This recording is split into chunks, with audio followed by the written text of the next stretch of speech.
Boa noite, boa noite, boa noite. Chegou mais uma quarta-feira para mais uma live da Sapion. Estou muito feliz hoje de receber esse convidado especialíssimo, o professor Israel Boniek, um parceiro da Sapion Nova Educação. Já faz um tempo que ele está conosco. Os amigos já estão entrando. A minha amiga Angelita Fraga, secretária de Educação de Ibiraçu, sempre conosco. Angelita, muito obrigado. Fernanda, boa noite, Fernanda. Fernanda Ferreira. A Josiane também, bacana. Nós estamos aqui para mais uma live da SAP Nova Educação, nesse compromisso que a gente tem desde a nossa fundação em 2007, que é levar conteúdo, né, conteúdo de valor, que gere valor para as pessoas, né, para os professores. Nossa empresa é uma empresa que atua fortemente no setor educacional e temos esse compromisso com a qualidade. Boa tarde, Ibiraçu presente, né, Angelita? Estou aguardando aqui o Lúcio Monteiro, grande abraço, aguardando a chegada do meu amigo Israel. Hoje nós vamos reeditar a qualidade de live que a gente tem tido, né? Abril, maio e junho é o terceiro mês consecutivo que, pelo menos uma vez por semana, nós com conteúdo gratuito e que gera valor para os professores, para os gestores educacionais, para a turma toda da educação. Beleza? Aguardar mais um tiquinho aqui, que o Israel já deve estar chegando. Enquanto o Israel vai chegar, Israel, vou acenar para o Israel aqui. Vão falando da cidade de vocês. A Angelita falou da cidade dela, né? Ou da escola, o que vocês preferirem. Israel, pede para entrar, Israel, que aí eu...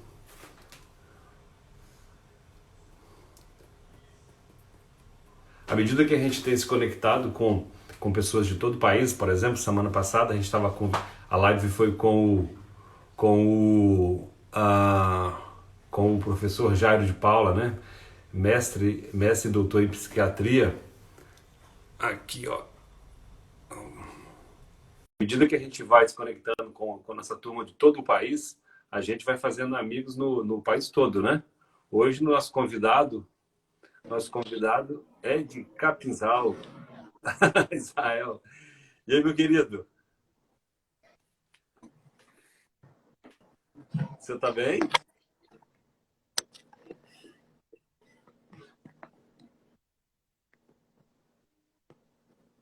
Israel Boniek, muito bem. Tá me ouvindo, Israel? Oi, Rones, boa noite. Tá me ouvindo? Boa noite. Sim, te ouço muito bem.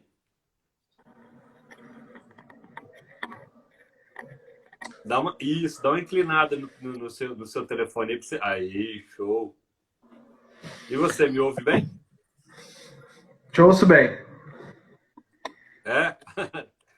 Como é que você tá? Tá feliz? Tá tranquilo? Tô tranquilo, tô tranquilo. Semana passada nós recebemos aqui na nossa live class, chamo de live class, né? Uma verdadeira aula ao vivo com a turma de grande qualidade que a gente recebe. Me preparei, rapaz, me preparei aí nos dias que antecederam para responder a pergunta dele. Você está feliz com categoria, né? Responder com referência. Ele não me perguntou, porque Jairo, assim, quem o conhece sabe, né? Ele sempre faz essa pergunta. Está feliz? É uma marca do Jairo. Mas se você está feliz, que bom. Eu também estou feliz. Como é que estão as coisas, ô Israel?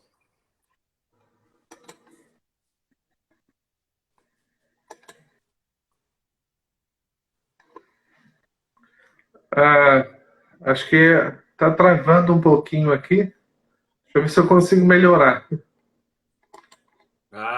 Agora eu estou te ouvindo bem. Realmente deu uma congeladinha. Cara, mas eu estou indo aí, talvez Estou indo aí para uma décima live aí desde abril. Desde então, nenhum dia deu nenhum probleminha. Então, assim, uma hora tem que ter, né, cara? Sim, Mas agora você está me ouvindo bem? eu tô te ouvindo e tá travando um pouquinho, né? acho que dá um delay, né? É a distância, né? É, deve ser a distância. Mas vamos administrar esse delay.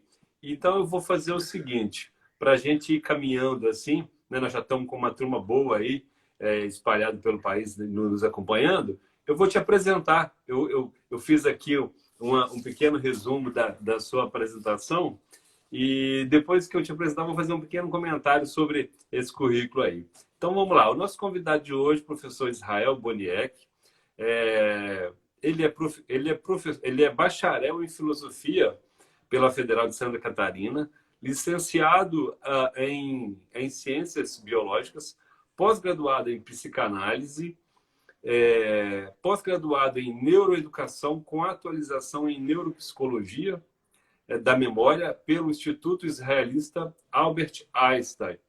Além disso, é mestre em teologia e doutorando em educação pela PUC do Rio Grande do Sul. Além disso tudo, e desse currículo que é super diverso na Israel, há muita coisa diferente aqui, né? Você poderá comentar isso na sequência. Além disso, é um escritor de mão cheia e de uma obra muito vasta. Havendo possibilidade, seria interessante que você falasse da sua obra, né, de escritor aqui. O comentário que eu disse que faria após ter lido o seu currículo é um comentário de bastidor. Quando nós nos conhecemos pessoalmente, aqui em Colatina, você esteve aqui atendendo a Inova, agora a SAP, Nova Educação, e aí eu fui jantar com você num restaurante da cidade.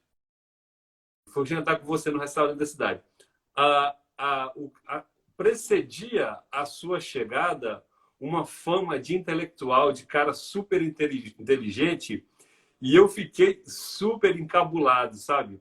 Eu não sou assim de ficar encabulado, de travar em conversa, mas os primeiros 15 minutos daquela noite, confesso hoje, que eu falei, caramba, como que eu vou conversar com esse cidadão?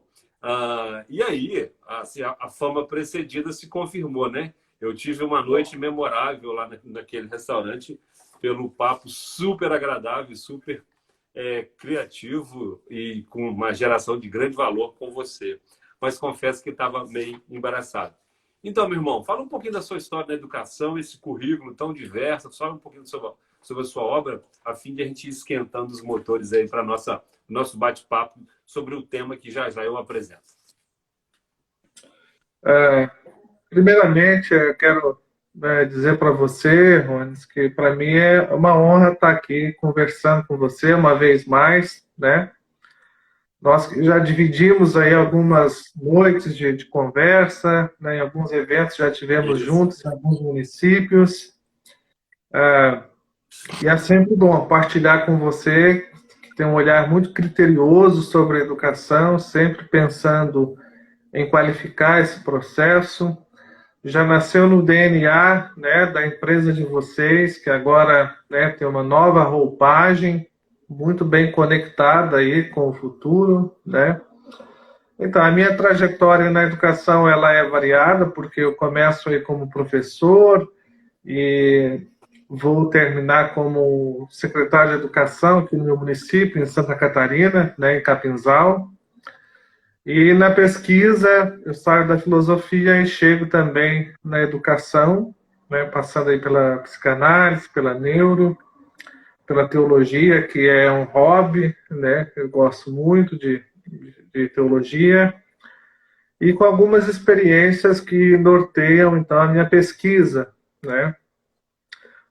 O meu estágio em Reggio Emília, né, na Itália, na educação infantil, justamente por acreditar numa abordagem humanizada da educação, né? E também considerando o centro da minha pesquisa, que é uma pensadora política que se chama Hannah Arendt, né? Que norteia, então, o meu trabalho. Então, é uma trajetória assim, que passa pela consultoria, que passa pelas palestras, que passa pelos livros, né? Inclusive, estou aqui com o meu último livro publicado, é para a educação, para os educadores que trabalham com educação infantil, que se chama Momento Imperfeito. Deixa eu mostrar um pouco aqui. À vontade. Justamente considerando que, mesmo que o momento que nós estejamos passando seja difícil, sempre é tempo de aprender, né? Nós aprendemos o tempo todo, né? E as crianças, então, já que nós as consideramos como verdadeiras esponjas, né? Elas estão assimilando muito desse tempo, né? Então, já que é tempo Uhum. de aprender, mesmo nesse momento imperfeito, nós fizemos então uma reflexão sobre a essência da educação infantil. Bom, seria um pouco disso, né? Um pouco de sala de aula, um pouco de gestor e um pouco aí de consultor, né, na área da educação. Israel, você como figura pública, uma pessoa que participa do debate público sobre educação, você esconde um pouco o jogo. As pessoas que estão em casa agora estão pensando assim, realmente o Rones devia ficar encabulado mesmo, porque o professor Israel é um cara super sério, olha, né, tem uma fala super, super formal, mas o que as pessoas não sabem é que você tem um puta de um senso de humor, faz piadas sobre tudo, e uma viagem de carro ao seu lado, como eu já tive o prazer de fazer mais de uma vez, é uma coisa super divertida em função desse senso de humor. Enfim, comentário subjetivo à parte, Israel, o nosso bate-papo aqui é sobre a educação infantil na pandemia, né? A educação infantil é um segmento da educação que merece muita atenção, merece muito carinho. Você é um dos pesquisadores que eu conheço que mais tem propriedade em abordagem de educação infantil. Todas as contribuições suas aqui no Espírito Santo, em escrita de currículo, em formação de gestores, em formação de professores da educação infantil, sempre foram muito, muito, muito bem avaliadas. Muito bem avaliadas. E na nossa experiência aqui da Sapio, fazendo aí um gancho com o perfil do grupo, né? Quando nós vamos trabalhar com o segmento da educação infantil, os professores que formam a educação infantil, a gente sente um público super engajado, é um professor diferente. Eu, particularmente, gosto muito de estruturar programas de formação continuada para professores da educação infantil. E aí, para começar, meu caro, eu queria saber de você como que você tem visto o impacto da pandemia na educação infantil, tanto no trabalho dos professores quanto na aprendizagem das crianças, né? Olha, Wallace, sem dúvida, é um segmento da educação básica que sofreu um prejuízo muito grande. Porque quando a gente pensa em educação infantil, não existe a possibilidade de pensar isso de forma remota, não existe uma possibilidade de pensar isso à distância. É claro que nós vamos utilizar essas ferramentas para amenizar os impactos, mas a gente, quando lida com a educação infantil, a gente deve reconhecer que o processo de construção da educação infantil, ele se dá na experiência, na partilha, né? Ele se dá de uma forma diferente, né? Porque a criança está se construindo como sujeito, está construindo uma representatividade acerca da vida, acerca das relações, acerca das pessoas, e isso não é teórico, né? Essa construção dessa representatividade se dá na prática, né? O currículo Claro. que a gente tanto preza na educação infantil, ele se confunde com a própria vida, né? Ele não é um conjunto de conteúdos, né? A gente fala em educação infantil e não em ensino infantil justamente por considerar essa complexidade, né? A educação infantil tem muitas particularidades, né? Não são alunos, né? As nossas crianças na educação infantil são tratadas de uma forma diferente, né? É um período de se relacionar, de interpelar o mundo, né? De ter experiências, sejam elas frustrantes, mas isso não deixa de ser significativas, mas ao mesmo tempo um tempo de relações, né? Nas relações, nós vamos nos construindo enquanto sujeitos, e nessa fase da infância, considerando a primeira infância principalmente, fica quase que inviável ver isso numa outra perspectiva que não seja a perspectiva da experiência. E nós fomos aí surpreendidos com a pandemia, né?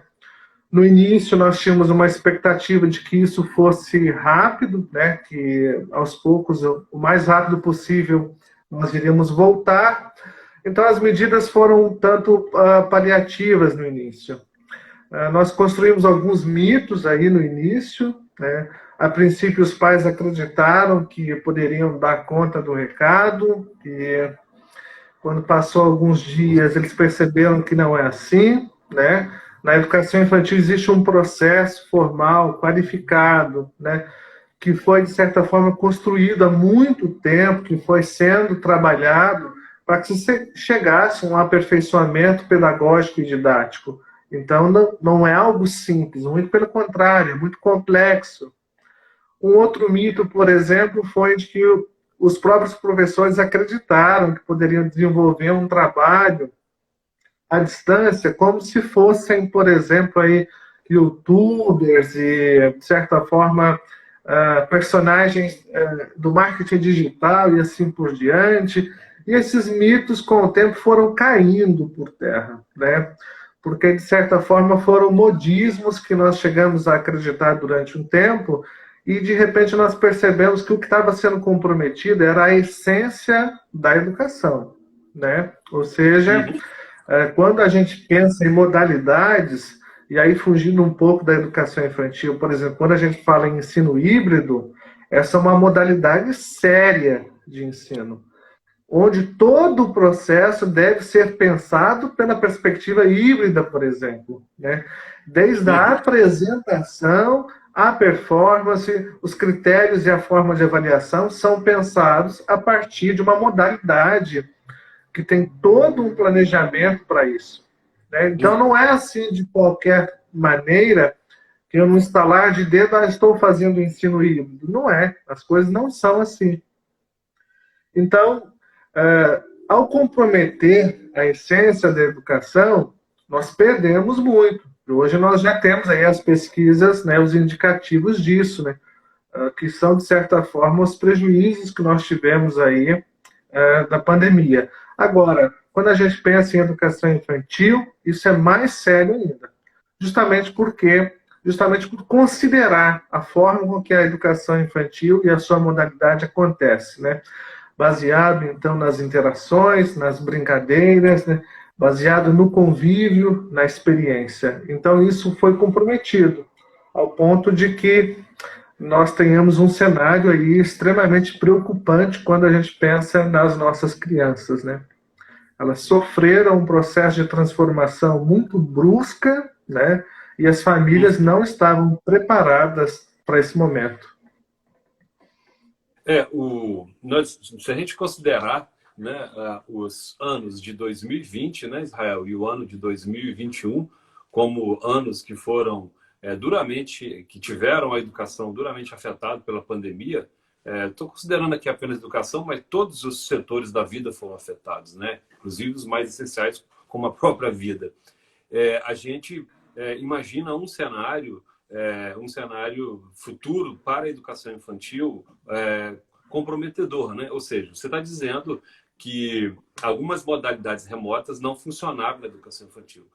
Ou seja, acreditou-se por um momento que seria possível, mas essas tentativas foram fracassando. Isso num cenário em que a escola e o aluno têm infraestrutura de comunicação, né? Só que isso não é a realidade. A realidade é uma realidade ainda de acesso à internet muito, muito desigual no país. Então, assim, como que você vê aí os próximos anos e as perdas inerentes a esses 2 anos, aí, esse ano de 2020, né, que foi completamente perdida de março a dezembro, e agora o ano de 21, que também, né, algumas escolas voltam, depois voltam da volta, depois voltam de novo. Enfim, como é que você vê aí os próximos anos e a perspectiva para a educação infantil, meu caro? Olha, vamos pensar o seguinte, Rones. Quando a gente fala em educação básica, 80% da educação básica no Brasil é educação pública, né? 20% é privada. Mais do que isso, né? Vamos pensar aí, então, nas crianças. Nós tivemos aí 40 milhões de crianças expostas a um novo contexto, né, onde, de certa forma, nós acentuamos problemas que já existiam. Muitos dos problemas que nós estamos vivenciando na pandemia não são problemas novos, né, mas foram acentuados devido às circunstâncias. Por exemplo, a terceirização da educação, que é a baixa participação das famílias no ritmo escolar das crianças, né? Outra coisa, né? Dentro de casa, né? As relações e como elas estavam se estabelecendo, né? A exposição das crianças às telas, né? O abandono parental e assim por diante. Então, há uma série de circunstâncias que já existiam, mas estavam amenizadas devido, então, a um processo que nós já víamos vivenciando aí de terceirização da educação, né? Onde as famílias, de certa forma, confiavam por inteiro nas instituições e participavam muito pouco desse processo. Considerando um aspecto importante, que a maior participação da família é na educação infantil.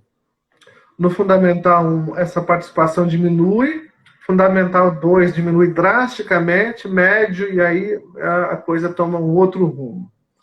Mas o que nós temos é assim, nós temos algumas medidas, pareceres, nós temos, de certa forma, algumas notas que estão sendo divulgadas na tentativa de se amenizar esses impactos, né?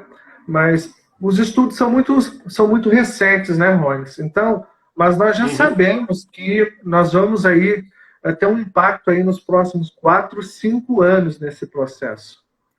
E quando você pensa nesse impacto, é muito difícil você falar de forma generalizada, porque há muita diversidade nesse processo, tá? Por que eu falo da diversidade? Porque nós estamos acentuando problemas sociais, né? Aquele lar, aquela região, naquela comunidade que já sofria problemas sociais, econômicos, culturais, né? Esses processos foram acentuados, né?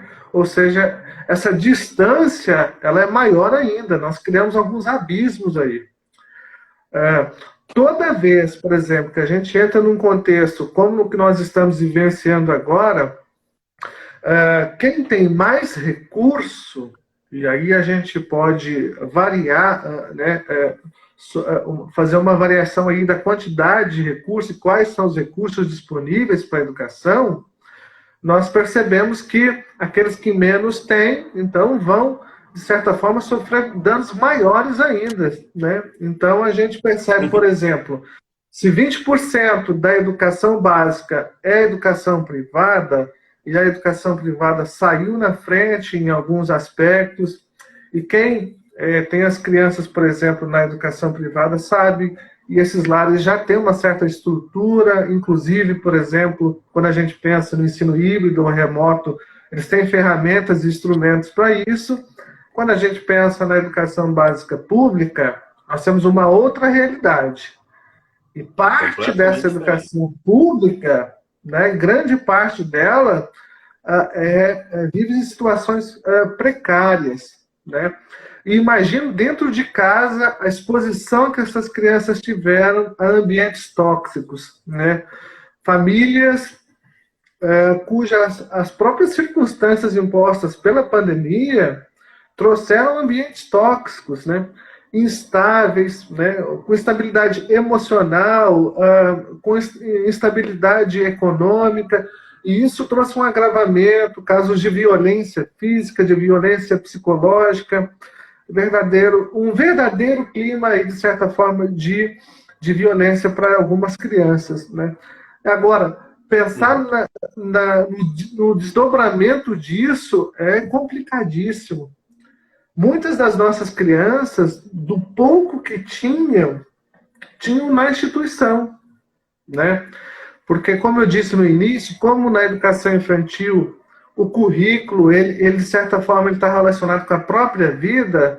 Então, desde a alimentação, a higiene, a diversidade de estímulos que essa criança tudo isso acontecia na instituição, né?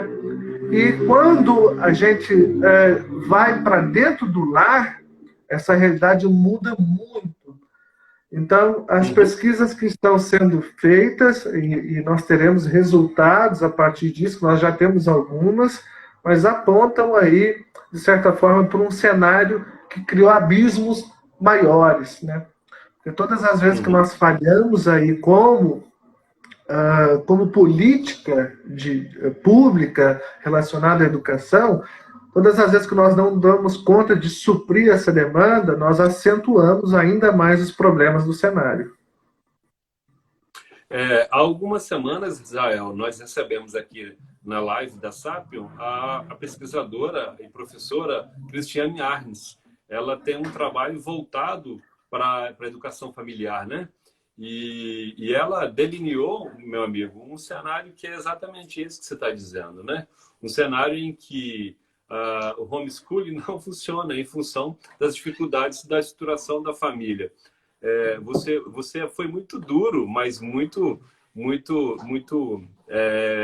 cirúrgico quando usou a expressão, né, da terceirização da educação, ou seja, a família diminui o seu papel, né, nesse processo e terceirizando para a escola e para o professor e ao mesmo tempo você falou de recurso.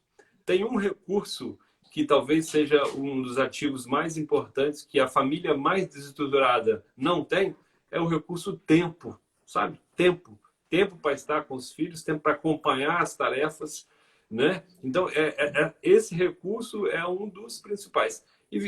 Assim, aproveitando mais uma vez a vinda da Cristiane Arnes em um outro momento, além de não terem tempo, não tem energia, porque a maior parte das famílias tem pais que vivem jornadas extenuantes de trabalho e não tem tempo, não tem energia e às vezes não tem condição pessoal de fazer isso, sabe? A Cristiane Arnos disse que em trabalhos específicos com educação familiar em algumas escolas de Curitiba, identificou pais que não iam buscar as tarefas na escola porque simplesmente não entendiam as tarefas, não tinham condição de ler as tarefas, de seguir as instruções das tarefas, né? Então, aí nós temos uma série de coisas, de aspectos, de fatos, que impedem o cumprimento do currículo da educação infantil, né? O currículo da educação infantil nesses anos 20 e 21 não vai ser cumprido. Antes de devolver para você comentar um pouco de tudo isso que eu mencionei, queria agradecer a presença de algumas pessoas conhecidas, né? Alguns amigos nossos. Gabriel Pellicer acabou de passar e me mandou um abraço e aludindo à importância das reflexões que você está fazendo. Uma professora aqui da cidade, Clécia, está conosco também. Enfim, uma série de amigos nossos. E já aproveitar e fazer aquele jabá, né, Israel? As pessoas que ainda não são da família Sapio e não seguem a Sapio.novaeducação, vão lá, @sapio.novaeducação, curtir, comentar e seguir, que daqui a pouquinho a gente vai salvar essa live, vocês poderão revê-la, anotar coisas e tudo mais. Israel, então, cara, vamos voltar nesse ponto, que é o currículo da educação infantil na pandemia, não vai rolar, né? Nós temos uma diversidade de cenários acontecendo, né? Eu vou falar, por exemplo, hoje nós temos aqui no município que eu moro, por exemplo, nós temos a forma de ensino híbrido, né? Em que parte das crianças vão numa semana, na outra semana ficam em casa e vão, então, a cada 15 dias, assim, né? Isso ameniza muito, né, os impactos, né, considerando que elas estavam o tempo todo em casa. E você citou um termo que eu coloquei, que é a terceirização da educação pela família. Isso é um problema que não só estava afetando a família, como estava afetando o próprio sistema de educação. Era comum a gente ouvir, às vezes, frases, postagens de alguns professores, inclusive, dizendo que a família educa e a escola ensina, por exemplo. Esse tipo de afirmação muito infeliz, porque como se nós pudéssemos departamentalizar a vida, né? E isso é um problema sério, né? Porque numa visão integral do ser humano, a gente sabe que isso é impossível. Essa ideia de instrução pura, como se a escola tivesse a obrigação e a possibilidade de trabalhar somente com instrução pura. E a família ficasse, então, com uma tarefa da educação. Isso é completamente impossível. A família educa e ensina enquanto família, né, considerando as particularidades da família. A escola ensina e educa enquanto escola, né, considerando as suas particularidades. Né?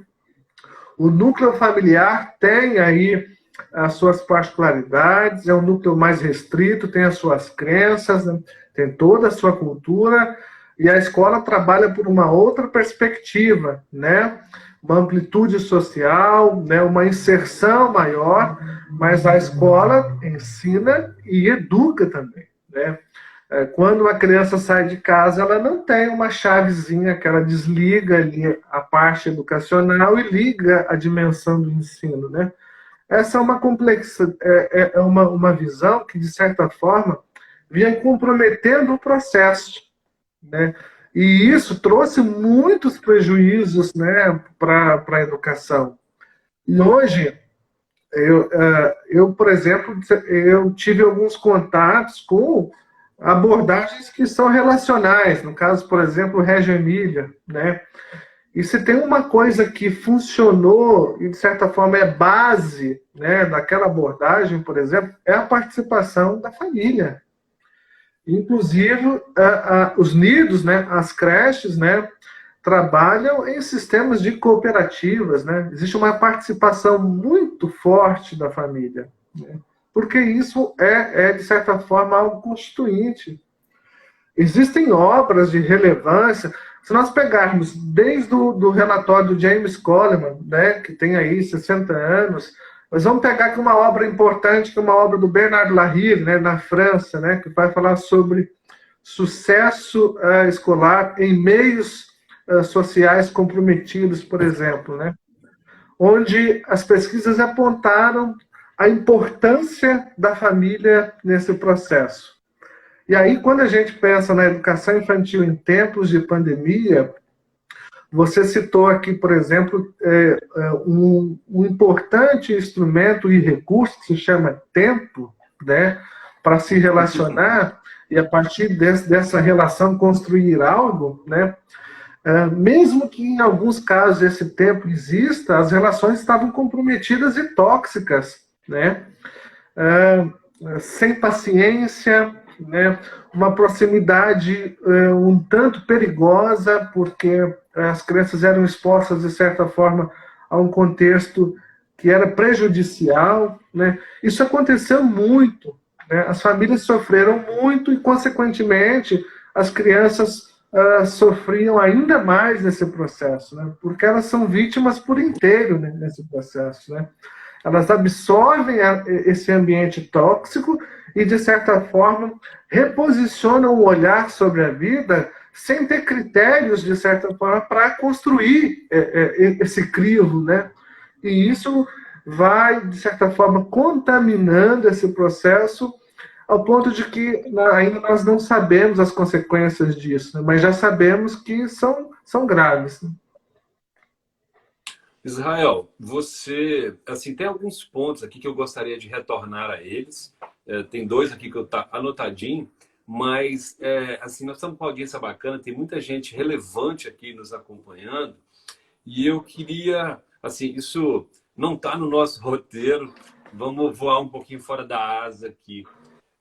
Você atua muito em consultoria e atua muito com gestores escolares. Foi um secretário de educação com enorme sucesso aí em Capinzal, tendo mudado o cenário da educação aí. Que recomendação, meu caro, você daria para um gestor escolar, secretário municipal de educação, gestor escolar, diretor de escola, gestor escolar, pedagogo que lida com o professor? Qual seria, assim, o ouro moído ou o ouro em pó? Qual seria a recomendação que você daria para esses caras que estão em posição de liderança? Por que eu estou perguntando isso para você? Porque, ao mesmo tempo que eu atuo em programas de formação continuada, atuo aqui pela SAP, Nova Educação, e todos os consultores que nos ajudam, né? Que a gente atua na construção de currículos, de diretrizes curriculares, enfim, uma série de produtos. Nós também somos clientes, nós temos filhos que estudam, a gente tem sobrinhos que estudam, a gente, enfim, tem professores que estão ligados à família da gente, que estão aí na escola, e a gente vê ainda gestores querendo, em tempos de pandemia, o mesmo que antes, sabe? Que seja entregue neste período em que a vida está ameaçada pela insegurança sanitária, que seja entregue a mesma coisa, tanto em volume quanto em qualidade. Eu não tenho visto gestores escolares apostando na experiência. Sabe o que é apostar na experiência? Em vez de dar o livro para ler e cobrar uma atividade de leitura por escrita, fazer uma roda de leitura e transformar aquilo num momento de experiência de leitura. Eu vejo. Muito no início, ali no primeiro mês da pandemia, eu, como todo mundo, estava um pouco abalado, e aí vendo uma live, essas lives elas sempre nos ajudam, né? Tem sempre ali uma palavra que se conecta com a gente. Vendo uma live do Murilo Gun, e aí ele falou assim: agora é hora de voltar para o básico, é o back to basic. Hora de voltar para o básico, sabe? E o básico é a interação, o básico é a experiência, o básico é o diálogo. Então, meu irmão, queria que você desse aí um conselho de ouro assim, para esses gestores que estão nos ouvindo. Você que já foi e logo, logo volta a ser gestor. Ô, Rones, é triste dizer, mas a educação tem muitos fetiches, tá? A educação, se a gente não ficar atento, ela se torna um processo vaidoso. E nessa vaidade, a gente pode perder, né, o nosso guia elementar nesse processo, que é a própria vida, né? A educação tem que estar a serviço da vida, né? Ela não pode ser um processo paralelo, vaidoso, né? Ela não tem, de certa forma, esse preceito, né? Muito pelo contrário, né? E aí é que está a grande questão, né? Nesse momento, é importante se voltar para o que é essencial, né? E, de certa forma, estar atento dentro desse processo àquilo que é relevante, que é significativo e que trará e poderá fazer pontes para o futuro, né? Conectado com a educação. Quando eu digo que a educação tem muitos fetiches e é muito vaidosa, é justamente porque no processo ela sofre um certo engodo, se é que a gente pode dizer assim, e de repente nós nos vemos num cenário onde, na tentativa de abraçar esse universo de tantas informações que hoje estão disponíveis em qualquer plataforma, né, a gente não percebe que o importante não é isso, né? Por isso, quando a gente fala, por exemplo, no protagonismo, né, na educação, que é uma ideia que eu acredito muito, né, e a gente tem sofrido muito na pandemia, porque a nossa educação não investe no protagonismo. A nossa educação não é uma educação emancipadora por essa perspectiva, né? A nossa educação ela ainda é voltada, de certa forma, para um processo de passagem de informação. Né? Por mais que nós tenhamos claro isso conceitualmente, na verdade, nós ainda estamos distantes disso. Quando eu estou em Reggio Emília, por exemplo, e com as minhas crianças, nós fazemos uma assembleia no início do dia, do turno, para apresentar e para conversar sobre o que vai acontecer no dia com as crianças, e permito que elas não só interfiram nesse projeto, mas como também o modifiquem, eu, de certa forma, dou um sinal para essa criança, um sinal extremamente importante de que partir para uma relação educacional, acreditando que quem sabe sou eu, é um gesto, inclusive, de desamor. Eu não posso partir para uma relação na educação acreditando que eu sou o detentor, né, do conhecimento, e que nessa relação e na construção do saber, né, há uma dependência total no professor, por exemplo. E quando se pensa no gestor, por exemplo, vamos fazer um link aqui com a educação infantil. Quando a gente sai lá em 1998 dos referenciais, chega em 2009, então, com as diretrizes, e agora numa concepção completamente transformadora, proposta pela base, onde a concepção de criança diz que ela é protagonista em todos os contextos em que ela faz parte, onde ela não apenas interage, mas cria e modifica a cultura e a sociedade. Eu tenho que pensar isso a partir de uma perspectiva didática e tenho que reconhecer no processo pedagógico e educacional esses termos. Senão eu vou continuar, de certa forma, com um método antigo, tradicional, que desconsidera, então, a volitude, a agência da criança, né, e a capacidade que ela tem de intervir nesse meio e criar, né, e modificar, então, essa cultura. E isso, de certa forma, deve ser algo que deve estar intrínseco no olhar do educador, né? Eu, como falo mais para a educação infantil, eu gosto de colocar por essa perspectiva, sabe? Partir para uma relação com a criança, acreditando que quem sabe sou eu, é um gesto, inclusive, de desamor, né? Porque a criança, de certa forma, ela tem a capacidade de nortear o processo, né? Ela nos dá sinais, né, de todo esse processo, do caminho que a gente deve trilhar e seguir, né? Eu acho que, pegando esse gancho da infância, acho que a gente pode desdobrar isso para, de certa forma, desfazer alguns fetiches aí da educação e, buscando o que é elementar, se desprender do que é peso e voltar àquilo que realmente é processual, aquilo que é construído nessa relação educacional. Maravilha. Eu queria ser professor numa instituição que você dirigisse, brother. Queria muito. Israel, assim, você por vários momentos aqui na nossa live, o tempo está voando, você fez menção a uma abordagem educacional da educação infantil, que é a abordagem Reggio Emilia, que é uma abordagem, né, que nasce lá na Itália. Eu tenho certeza, cara, assim, de forma muito transparente, que nem todos que estão aqui conosco sabem exatamente o que é isso. O que é Reggio Emilia, né? Não sabem. Eu próprio, a minha profundidade é igual um lago cristalino com 2 centímetros de profundidade no tema. Então, eu queria que você falasse um pouco, assim, de forma bem resumida, o que é o Reggio Emilia, qual a abordagem. Eu sei que você tem várias incursões lá na Itália, nessa região, para estudar isso. Agora é parte do seu estágio de doutoramento, ou seja, você tem investido muito tempo da sua pesquisa nessa abordagem. Então, você podia falar um pouco para nós, né, entregar aí um pouco desse conteúdo sobre essa abordagem. Então, primeiro, assim, Reggio Emilia é uma cidade, né, da região da Emília, na Itália, e que foi aí devastada na Segunda Guerra Mundial, né? E um pedagogo e jornalista chamado Loris Malaguzzi, né?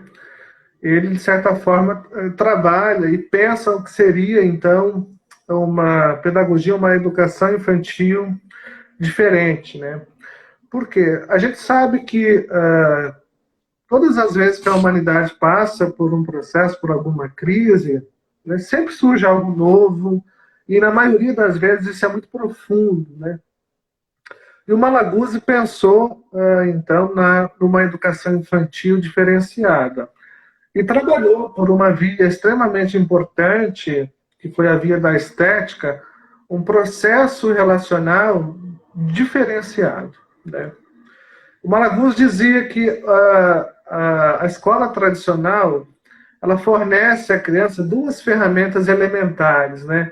Uma é o pensamento lógico, matemático, e outra ferramenta seria a linguagem, né? A comunicação.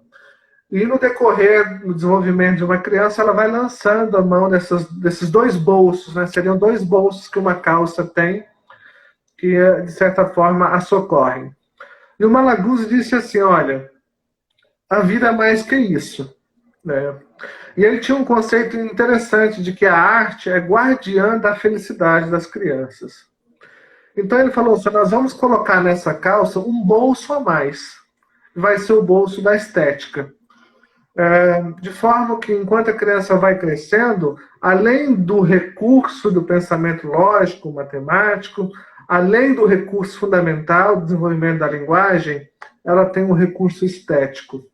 Um filtro diferenciado aí para se ver a vida. E desenvolveu-se aí, então, uma escola que ficou conhecida aí pelos seus ateliês e assim por diante. Ou seja, uma educação infantil que explora muito a estética. E em 1991, a revista americana, Newsweek, ela elegeu Reggio Emilia como tendo a melhor educação infantil do mundo, né? Nossa. E um dos critérios importantes que foram verificados no relatório que, de certa forma, embasou essa pesquisa, era um critério da felicidade, né, que fazia parte daqueles ambientes, né? Então, é a escola do protagonismo, é a escola da criança como agente, da infância como potência geradora, né? É a escola que vê a criança como capaz o tempo todo, né? E explora muito a estética. E, apesar de muitos não conhecerem Reggio Emilia ou San Miniato, por exemplo, Bolonha, quando a gente pensa na Base Nacional Comum Curricular, quem, de certa forma, formulou o nosso documento bebeu e muito, né, da educação de Reggio Emilia e dessa região da Itália, né? Inclusive, nós temos na nossa base os campos de experiência, né, que é um modelo italiano, né, de formular um currículo e uma forma, uma abordagem de educação que explorasse esse universo, né? E quando a gente pensa esses campos de experiência, né, de certa forma, aqui no Brasil a gente gosta de desmembrar tudo, né? A gente, de forma sistemática, a gente gosta de separar tudo. Depois a gente tem dificuldade de juntar, né? Mas, de certa forma, eles devem ser vistos de forma integral, né? Em conjunto. Mas pensando nos campos de experiência, ou seja, nós, de certa forma, estaríamos garantindo uma diversidade de estímulos para as crianças, né, que contemplassem todos os aspectos da vida. Então, é uma escola que privilegia as particularidades da infância. E é importante citar uma coisa, Runes. Para todo gestor, para todo educador, para todo professor que trabalha com educação infantil, que é ter o critério de pensar a educação infantil pela educação infantil e não pelo ensino fundamental. São coisas muito distintas. O ensino fundamental deve ser pensado pelo crivo do ensino fundamental. A educação infantil tem as suas particularidades. A educação infantil tem um valor em si mesma, né? Então, na educação infantil não é o local de classificação, de ranqueamento, de antecipação de processos, não é. O local da educação infantil é, por excelência, a dimensão da experiência, né? E deve ser visto, então, com as particularidades e as singularidades da infância. Nunca é em comparação, nunca é em relação como se estivéssemos preparando algo para apresentar ao ensino fundamental. Pelo contrário, quando se trabalha bem na educação infantil, considerando as suas particularidades, né, nós desenvolvemos os elementos necessários para que a criança possa corresponder bem às próximas fases, né, da vida. Agora, quando eu gasto tempo na educação infantil tentando antecipar processos somente para corresponder a uma expectativa, inclusive das famílias, né, ou dos próprios educadores do ensino fundamental, eu, de certa forma, estou desprestigiando um processo elementar importantíssimo que tem as suas próprias particularidades. Maravilhoso, Israel. Assim, resumo para transcrever e colocar no formato de resenha. Gostei muito gostei muito mesmo da defesa da estética, né, na educação infantil. E prato cheio, né, Israel? Prato cheio. Quando nós falamos agora atrás aí em voltar para o básico e se considera a estética como algo básico, é uma grandíssima oportunidade. Naquela pergunta, agora a turma já sabe o que é Reggio Emília, e se quiser saber mais, tem que procurar a Sapio, né? Procurar a Sapio para eu colocar o Israel aí nos municípios e estruturando projetos. Quando eu falei agora, alguns minutos atrás, a respeito assim, daquela orientação que você poderia dar aos gestores, que seria a orientação, você foi muito sofisticado, assim, você foi muito sofisticado nas suas recomendações e estou fechado contigo em todas elas. E se você me permite, como aqui alguém que está batendo uma bola contigo, acrescentar uma coisa que é fundamental nesse período, no período de instabilidade, que é a formação continuada. A formação continuada. Eu tenho identificado, Israel, para minha tristeza, escolas que, em um ano de pandemia, não receberam um dia sequer de formação. Sabe, alguém que pegasse na mão daqueles professores, daqueles profissionais, falasse, olha, calma aí, agora é hora de fazer assim, de fazer assado. A formação continuada, sabe? A formação continuada está contemplada em todas as legislações da educação, em todas as diretrizes da educação, em todos os planos municipais de educação, mas não tem sido prática recorrente entre os gestores. Gestores, vocês precisam alimentar os professores daquilo que é a seiva dos professores, que é o encanto pela educação. E o encanto pela educação vem no contato com pessoas como Israel Bunieca, Cristiane Arno, João Carlos, o Gabriel Perissé, essa turma toda. Então, assim, eu defendo com muita ênfase a formação continuada. Não é porque é o meu negócio, porque a formação continuada é perspectiva de vida, Israel. E se você é professor e não tem, no lugar onde você trabalha, a oportunidade de receber isso, lascou, cara. Não tem jeito. A Sapio, nessa nova roupagem que ela vestiu, para unir humanidades com tecnologia, ser Sapio, nós temos defendido um conceito aqui, que é a mesma formação continuada, que é o conceito do lifelong learning, que é a aprendizagem ao longo da vida, ou seja, não tem essa coisa do ciclo, nunca para, né? E aí a frase que está carregando essa ideia é a frase do aprenda algo novo todos os dias. E aí vem uma pandemia, e aí os gestores educacionais, incluindo prefeitos, alguns, falam, agora é hora de parar, não tem como fazer formação. Não, ao contrário, agora é hora de estender a mão para esse pessoal e apontar para eles o caminho. O nosso negócio, assim, se você me permite estender só por mais um minuto, nosso negócio foi muito ameaçado em 2020, mas em 40 dias nós pivotamos e nos colocamos de novo no mercado, né? E o que nos garantiu essa pivotagem ou essa mudança radical de abordagem foi a convicção do lifelong learning, a convicção de que a formação não tem que parar em tempo algum. Eu me lembro, assim, com muito gosto, de uma reunião que eu tive com um prefeito da região, que 2 dias após a declaração do lockdown, me ligou e disse que queria me visitar no escritório. E eu falei, olha, se você está querendo vir aqui, porque normalmente eu atendo o cliente na sua base, é porque a notícia não é boa. E aí eu me preparei para o pior, que era o cancelamento de tudo que estava pensado para o município dele naquele ano. Me preparei durante uma noite para poder me posicionar. E no dia seguinte, eu, com uma frase, falei, olha, agora que você tem que continuar. É agora que é a hora de dar a formação continuada. Você não pode colocar esses professores em casa sendo ameaçados, com medo.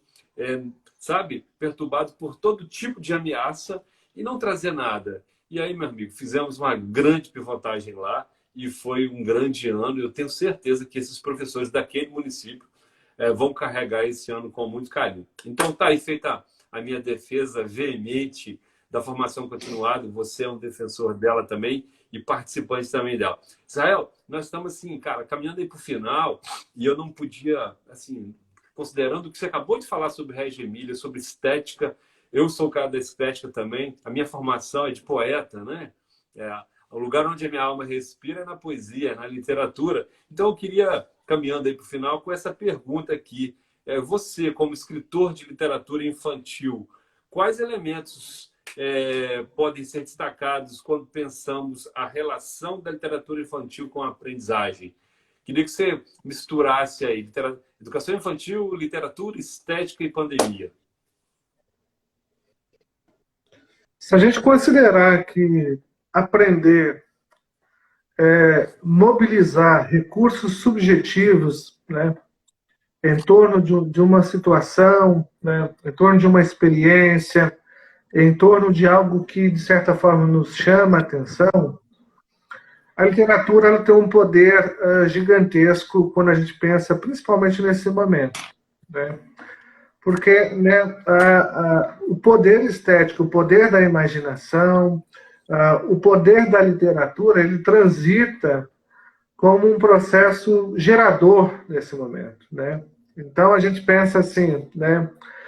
Quase que uma espécie de fuga, mas não uma fuga no sentido de se alienar, muito pelo contrário, é uma fuga como refúgio, né? A literatura ela tem esse poder, né, de nos transportar a um local cujas as verdades, se é que a gente pode dizer assim, estéticas, vem nos fornecer um elemento a mais para interagir com a realidade, né?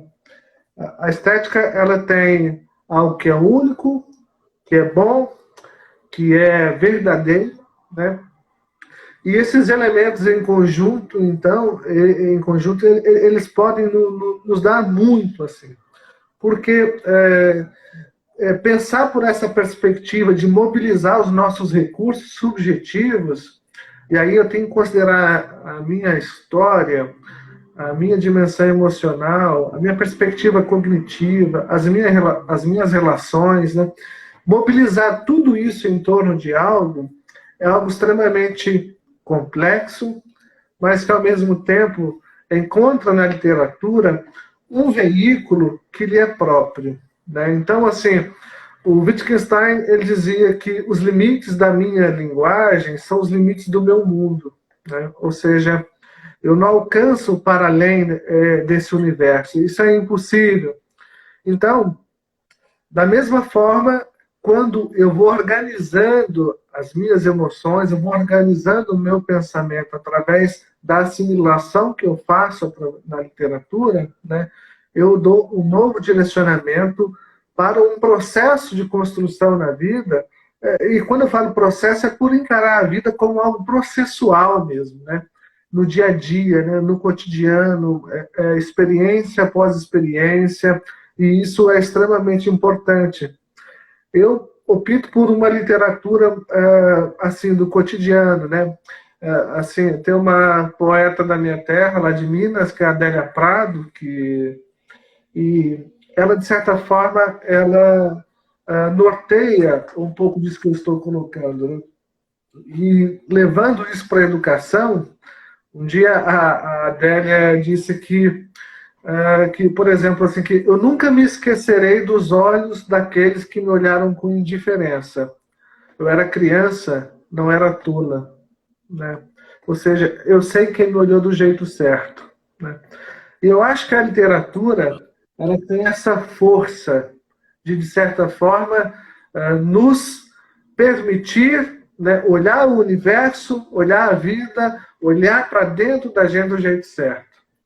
Então, acho que essa relação com a estética, para mim, é algo importantíssimo que a gente não pode perder, né? E isso não pode estar distante da educação, né? Porque a estética nos ajuda a mobilizar esses recursos subjetivos em favor da própria vida, né?